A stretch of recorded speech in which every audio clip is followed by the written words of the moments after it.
श्वेत केतु की कहानी। घमंड से ज्ञान नष्ट हो जाता है।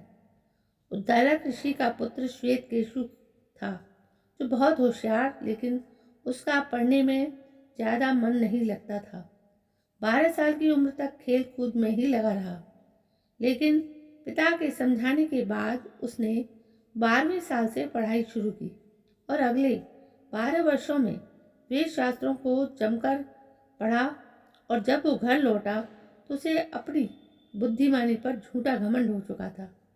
उसे ऐसा लगने लगा था कि वो संपूर्ण वेद शास्त्रों का ज्ञाता है और वो अपने पिता से भी ज़्यादा ज्ञानी बन चुका था। इसलिए इसी अभिमान के कारण जब वो घर लौटा, पर उसने अपने पिता को प्रणाम तक नहीं किया। विद्या से विनम्रता आती है, लेकिन अगर विद्या हासिल करने के बाद विनम्रता समाप्त हो जाए तो सारा ज्ञान बेकार चला जाता है। महर्षि उद्दालक समझ गए कि उनके बेटे को अपने ज्ञान पर घमंड हो चुका है, इसलिए उसने प्रणाम नहीं किया। उन्होंने निश्चय किया कि वो अपने बेटे को सही राह दिखाएंगे। महर्षि ने अपने बेटे से कहा, तुम तो सारे संसार का ज्ञान हासिल कर चुके हो, मेरे एक साधारण से प्रश्न का उत्तर दो। वो कौन सी वस्तु है जिसके ज्ञान से सभी जीवों का ज्ञान हो जाता है? श्वेत केतु ने बहुत सोचा, लेकिन उसे उत्तर नहीं मिला। उसका सारा घमंड पल भर में चूर हो गया।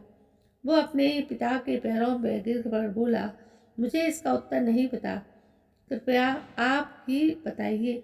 महर्षि बोले, जिस प्रकार मिट्टी के बारे में अगर पूरी जानकारी हो तो उस पर चाहे कोई कितना भी रंग रोगन कर दे, लेकिन यह बताया जा सकता है कि वो घड़ा, सुराही या कोई और वस्तु मिट्टी से बनी है। सोने का ज्ञान रखने वाला आसानी से बता सकता है कि सोने के कौन कौन से आभूषण बनाए जा सकते हैं। उसी प्रकार सभी जीवों का संबंध आत्मा से है। अगर आत्मा का ज्ञान हो तो सबका ज्ञान हो जाता है। उन्हीं ने अपने पुत्र को समझाया कि जैसे समुद्र का जल भाप बनकर बादल बन जाता है और फिर उसी बादल से वर्षा होती है और पानी नदियों में जाता है, नदियों से वो जल समुद्र में वापस चला जाता है, उसी प्रकार सभी जीवों में एक आत्मा होती है। वो कभी नहीं मिटती, बस आकार बदलती रहती है। इसलिए अगर आत्मा का ज्ञान हो जाए तो सभी जीवों के सुख दुख का ज्ञान हो सकता है। आत्मा का संबंध ईश्वर से है। ईश्वर तक पहुंचने के लिए भक्ति की जरूरत होती है। भक्ति के लिए इंसान को सरल और विनम्र होना चाहिए। श्वेत केतु समझ चुका था कि थोड़े ज्ञान से उसमें जो घमंड आ गया था, उसने इसकी बुद्धि हर ली थी, जिसके कारण वो इन सामान्य बात को भी समझ नहीं पा रहा था।